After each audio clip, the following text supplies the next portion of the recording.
जवाब नहीं है। डीजल की कीमतें इंटरनेशनल स्तर पर तय होती हैं। क्या इस बात की जानकारी 2014 में नरेंद्र मोदी को नहीं थी क्या?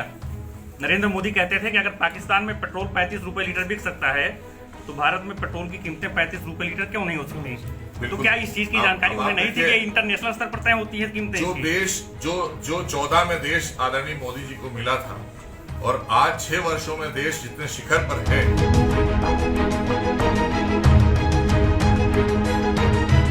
पेट्रोल और डीजल से ज्यादा हम जरूरी समझते हैं देश के किसान संपन्न हो। इस समय रसोई गैस की कीमतें कितनी पता है आपको? सॉरी अगर यहाँ पर ग्लोबली होने की वजह से भारत में तेल महंगा है तो नेपाल खुद तो तय नहीं कर रहा, वहाँ क्यों सस्ता है? देश हित की सरकार पर आप प्रश्न ये लगाना चाहते हैं कि पेट्रोल और डीजल पर लाकर केंद्रित कर रहे हैं आप, पेट्रोल और डीजल पर लाकर केंद्रित कर रहे हैं आप, पेट्रोल और डीजल पर लाकर केंद्रित कर रहे हैं आज अगर उस 420 रुपए के सिलेंडर की कीमत 750 रुपए हो गई है तो सवाल उठाना गलत हो गया। गलत नहीं, सवाल उठाइए। आप सकारात्मक सवाल उठाइए, सकारात्मक सवाल उठाइए।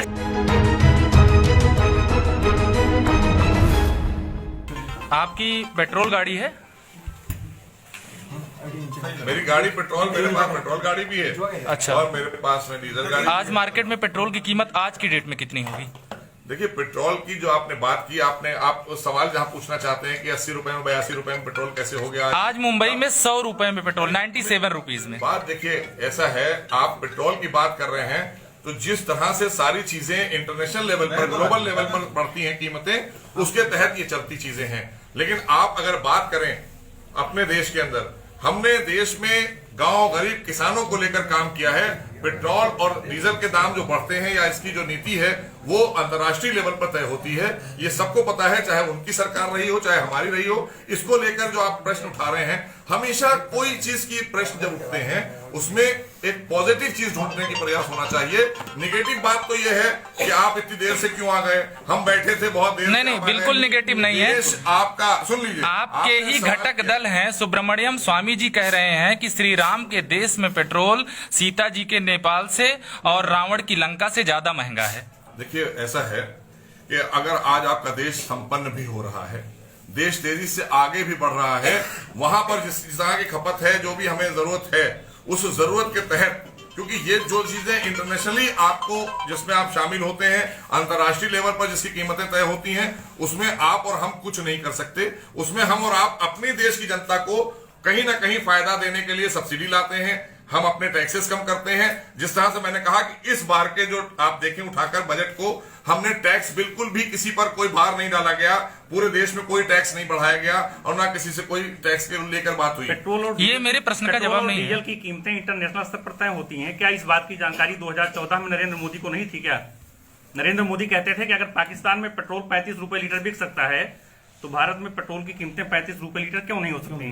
तो क्या इस चीज की जानकारी उन्हें नहीं थी कि इंटरनेशनल स्तर पर तय होती है कीमतें? जो देश जो 14 में देश आदरणीय मोदी जी को मिला था और आज 6 वर्षों में देश जितने शिखर पर है, क्या ये देश पहले शिखर पर नहीं जा सकता? नहीं, नेपाल में कीमत नेपाल खुद थोड़े तय कर रहा है। सवाल सही किया। नेपाल में भी तो इंटरनेशनल स्तर पर ही तय हो रही है। डीजल, रसोई गैस, इन चीजों की कीमतें भी उस स्तर पर पहुंची हैं। जो बात आपने पूछी पेट्रोल और डीजल के दाम को लेकर आप बात जो कर रहे हैं, पेट्रोल, डीजल और रसोई गैस की तीनों पेट्रोल उत्पाद। लेकिन आज आप देखें, एक एक घर रसोई पहुंचाने का काम किया किसने? नहीं, आप इससे पहले तो आप कार्ड मिलता था, वो भरा ही नहीं पाएंगे सर, सबसे मांगते थे, वो भरा ही नहीं पाएंगे। चाहिए है इस समय आज घर घर हमारा व्यक्ति खड़ा होकर आपको सिलेंडर पहुंचा इस जाता समय है। रसोई तो गैस, इसलिए आप जिस तरह में जो प्रश्न आप कर रहे हैं उस प्रश्न का मतलब नहीं है। देश में आपको हम जो 130 करोड़ लोगों के लिए हम काम कर रहे हैं, पेट्रोल और डीजल से ज्यादा हम जरूरी समझते हैं देश के किसान संपन्न हो, देश का हमारा जो छोटा छोटा व्यापारी खुदरा है वो, और हमारी शिक्षा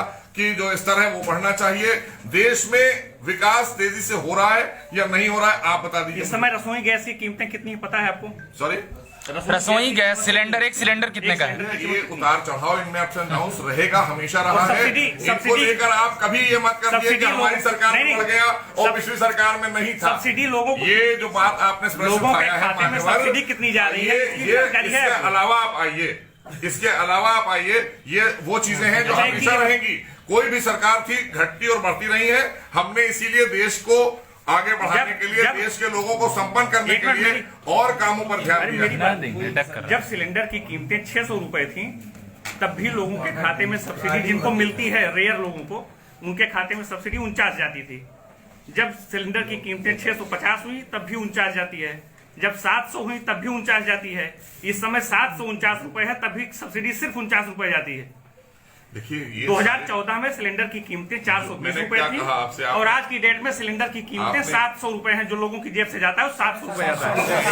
यही 750 सब्सिडी मिलती है जिसको मिलती है। आपने जो प्रश्न उठाया है, हमारा सरकार का ईमानदार प्रयास और मोदी जी का कि हम गांव, गरीब, किसान, नौजवान के लिए काम करने वाली सरकार लेकर आए। डीजल भी गरीब लेता है सर, और इनको डीजल किसान लेता है सर। और किसानों को लेकर जो फायदे, जिस तरह से हम बिजली पर लेकर आए, हमने बिजली पर सब्सिडी दी है, तमाम हमने किसानों को डीजल और पेट्रोल पर सब्सिडी दी है। डीजल की कीमतें ऐसी होती हैं, पेट्रोल की चलिए मान लीजिए ठीक है, बहुत बड़े लोग भराते हैं पेट्रोल। डीजल की कीमतों से तो देश में महंगाई पर अंकुश लगता है, महंगाई में वृद्धि होती है। डीजल की कीमतें आज की डेट में अमेठी में 79 रुपए कुछ पैसे हैं। अमेठी की बात मैं कर रहा हूँ, 79 रुपए कुछ पैसे में अमेठी में डीजल मिल रहा है। ये पूरे, मुझे लगता है आज तक का जो है ऐतिहासिक दिन होगा। कभी 79 रुपए पार कर गया। आपने जो बात कही फ्लैक्चुएशन रहेगा, कभी घटेगा कभी बढ़ेगा।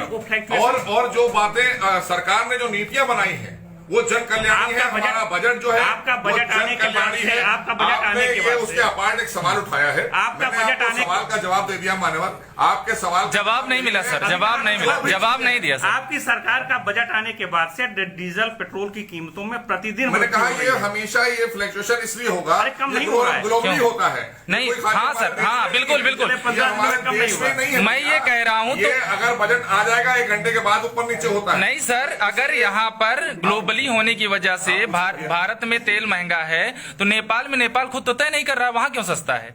देखिए ऐसा है, आप जिस बात को कर रहे हैं सवाल, आप देश हित की सरकार पर आप प्रश्न ये लगाना चाहते हैं कि पेट्रोल और डीजल पर लाकर केंद्रित कर रहे हैं आप और विकास कार्यों को किनारे कर रहे हैं। आप खाली बायस्ड होकर एक सवाल पूछ रहे हैं। आपका सवाल खाली बायस्ड होकर है कि आप देश पर प्रश्न लगा रहे हैं, और जिन लोगों के लिए आप सवाल पूछ रहे हैं उन्हीं से सवाल पूछिए कि आज किन लोगों के लिए। मैं मोटरसाइकिल चलता हूँ, मेरे पास मेरी गाड़ी में पेट्रोल लगता है। मैं आपको बता रहा हूँ, उनको भी बताइए ना, उनसे भी पूछ लीजिए। जो कल नौका चला रहे थे लोग, उनसे भी सवाल पूछ लिया। नाव कम से कम आज बनारस से लेकर प्रयागराज तक चलाने का अवसर किसने उनको प्रदान किया है, उनसे भी सवाल पूछ। अगर वो कीमतें सस्ती महंगी करने के, अगर उनके पास मादा होता महंगी सस्ती करने को, उनसे भी पूछते। कोई ऐसा है, पेट्रोल हमने भी जब हम छोटे थे तो इसी देश में पेट्रोल 30 रुपए में और हमने 35 रुपए में और 7 रुपए से शुरू किया था हमने। अगर तो ऐसा है, ये जैसे जैसे देश आगे संपन्न होता है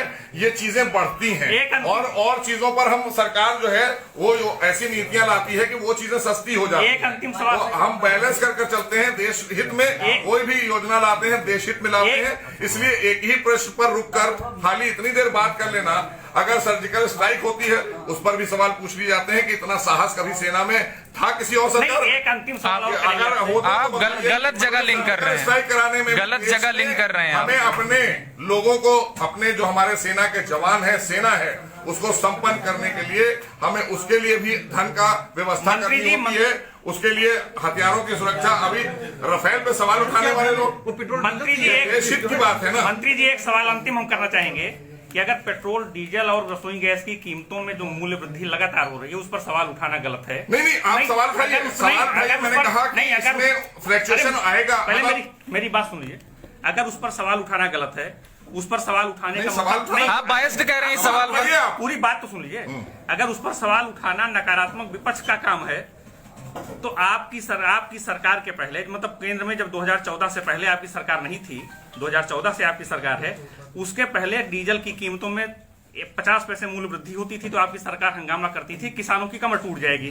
पेट्रोल में मूल्य वृद्धि होती थी तो आपकी सरकार हंगामा करती थी कि लोगों की जो है लोग बर्बाद हो रहे हैं। गैस की कीमतों में 20 रुपए अगर बढ़ा दी जाती थी तो आपकी सरकार कहती थी, चूल्हा लेकर के, मिट्टी का चूल्हा लेकर कनॉट प्लेस पर बैठती थी, आपके लोग बैठते थे नेतागण, और वो कहते थे कि लोगों के घर में चूल्हा नहीं जल पाएगा। आज अगर उस 420 रुपए के सिलेंडर की कीमत 750 रुपए हो गई है तो सवाल उठाना गलत हो गया। नहीं, गलत नहीं, सवाल उठाइए, आप लेकिन सकारात्मक सवाल उठाइए। सकारात्मक नहीं है। आपने विपक्ष की बात इसका मतलब आपका बात नहीं कर रहा, मैं विपक्ष की बात इसका मतलब आपका विपक्ष को चाहिए है कि सकारात्मक, क्योंकि विपक्ष का भी जिम्मेदारी होती है कि जनता के हितों के मुद्दे उठाना है, मतलब उस समय जनता के अहित और मजाक बनाने के लिए नहीं उठाना है। अगर कोई भी इशू, कोई सब्जेक्ट उठाना है तो जनता के हित का उठाएगा। ये हित का है बस, ये तो हित का है ना। मैंने आपको बताया कि एक चीज पर केंद्रित करना, 80 करोड़ लोगों को मुफ्त में राशन देना कोरोना काल में, ये बताएं विपक्ष कब उसने दिया और कब आपदा में उन्होंने, आपदा में भी अगर उनकी सरकारें थी तो उन्होंने लूटने का काम किया, चाहे उत्तराखंड हो और चाहे उत्तर प्रदेश हो, हर जगह बाढ़, तो उन्होंने गरीबों के मुंह से खाना छीन लिया। आज आदरणीय मोदी जी की सरकार में गरीब को खाना मिल रहा है, गरीब उत्पन्न हो रहा है, विकास की तरफ देश बढ़ रहा है। आज आप अच्छी तरह से जानते हैं क्योंकि आपके पास में कोई भी एक वो नहीं था, तो आपने भी तय किया हम एक ऐसा वो लाएंगे, ये आप भी जानते हैं। मैं कह रहा हूँ कि आपकी बात विपक्षी नेताओं से नहीं हो रही है। 5 पैसे 10 पैसे 15 पैसे, अरे मेरी बात भी बढ़ जाता है, यहाँ नहीं घट देंगे। जाता है। यहाँ इसको विपक्षी नेता से नहीं हो रही है। तारीख में इसकी पॉलिसी बदल चुकी है, पहले और आज में बहुत अंतर है। आज किसी को परेशानी नहीं है, लेकिन विपक्ष के पास कोई मुद्दा नहीं है। यहाँ विपक्ष नहीं बैठा है मंत्री जी, यहाँ मीडिया के लोग बैठे हैं और मीडिया के लोग सवाल किया, मैंने जवाब दे दिया। विपक्ष से भी पूछिए, मैं कह रहा हूँ विपक्ष से पूछिए कि विपक्ष के पास आज कोई मुद्दा क्यों नहीं है। उनसे क्यों पूछे ये सवाल, उनसे क्यों पूछे? विपक्ष एक इशू ला के दिखा, आज सवाल आप एक इशू, एक लाइन में सर कंक्लूड कर दीजिए कि पेट्रोल की बेतहाशा बढ़ती कीमतों की वजह क्या मानते हैं? एक लाइन में कंक्लूड कर दीजिए। इंटरनेशनल लेवल से बढ़ती हैं इसकी कीमतें, हम नहीं तय करते हैं। भारत सरकार को तय करना हो तो हम कल तय कर देंगे, हम सब्सिडी देते हैं, हम इसमें कमी लाते हैं, हम अपने अपने राज्यों को बोलते हैं, हमारे राज्य अपने हिसाब से उस पर निर्धारित करते हैं, लेकिन ये इंटरनेशनल तय करता है। 2014 के पहले ग्लोबली नहीं थी, ये अंतर्राष्ट्रीय लेवल पर तय होती है कीमतें, उसमें घटता बढ़ता है अंतर्राष्ट्रीय लेवल। तो 2014 के पहले भी स्थिति यही थी। अच्छा, एक नहीं थी, तब इनके हाथ में था, अब पॉलिसी बदली हुई है, आपने उसमें इंटरनेशनल हाथ में दे दिया, तब में बहुत अंतर है। चलिए, अब ये चाहते तो देश को नहीं लूटते, जब आपके हाथ में आया चाहते तो देश को नहीं लूटते, इन्होंने लूटने का काम किया देश। इसका मतलब जब आपके हाथ में आया कि आप उसकी कीमतों को नियंत्रित कर सकते थे, तो आपने उसको बदली कर दिया। जो हमारे हाथ में है, जो सरकार के हाथ में है, उसमें नियंत्रण किया जा रहा है। जनता, आप देश की जनता का परसेप्शन लीजिए तो समझ में आ जाएगा। सवाल नहीं, देश की जनता ही कह रही है कि आदरणीय मोदी जी के नेतृत्व में हर तरह से हम संतुष्ट हैं और अच्छी सरकार चल रही है। ये बात विपक्ष खूब जानता है, इसलिए विपक्ष अब नाव चला रहा है। हाँ सर, चलिए छोड़िए, एक नया उस पर आप डक कर रहे हैं लगातार। एक क्वेश्चन मैं करूंगा, आपने कहा कि अल्पसंख्यक वर्ग के लोग लगातार डेवलप हो रहे हैं, तरह तरह के उदाहरण दिए कि वहां अलीगढ़ में काम कर रहे हैं, वो कारीगरी का, जरीदोजी का काम कर रहे हैं। गुलाम नबी आजाद जी की बड़ी प्रशंसा की आखिरी दिन राज्यसभा में मोदी जी ने। गुलाम नबी आजाद जी ने कहा कि देश का मुसलमान नवयुवक देश का प्रधानमंत्री बनने का ख्वाब नहीं देख सकता है। कैसे देखते हैं इस स्टेटमेंट को? देखिए, ऐसा है कि अब ये तो गुलाम नबी आजाद जी ही बता पाएंगे आपको। हम यहाँ बैठे हैं आपके सामने, भारतीय जनता पार्टी में मैंने कोई चुनाव नहीं लड़ा था। भारतीय जनता पार्टी और हमारे संगठन ने हमको प्रदेश में मंत्री बनाकर एक जिम्मेदारी दी है और मैं अल्पसंख्यक समाज के लिए काम कर रहा हूं पिछले 4 वर्षों से, और लगातार बगैर भेदभाव के सरकार चल रही है देश में भी, और बगैर भेदभाव के सरकार चल रही है उत्तर प्रदेश में भी। यहाँ आदरणीय योगी जी मुखिया हैं हमारे, और वहां देश के प्रधानमंत्री मोदी जी मुखिया हैं, और आज यही मोदी जी हैं। आज इससे पहले किसी प्रधानमंत्री को सऊदी अरब ने अपना रत्न नहीं दिया, मोदी जी को सऊदी अरब ने अपना रत्न देकर नवाजा है। इससे साफ हो जाता है कि अल्पसंख्यकों का कहीं उत्थान और अल्पसंख्यक कहीं सुरक्षित है तो वो भाजपा की सरकार में है, यहाँ दोहन नहीं होता उसका। चलिए, धन्यवाद।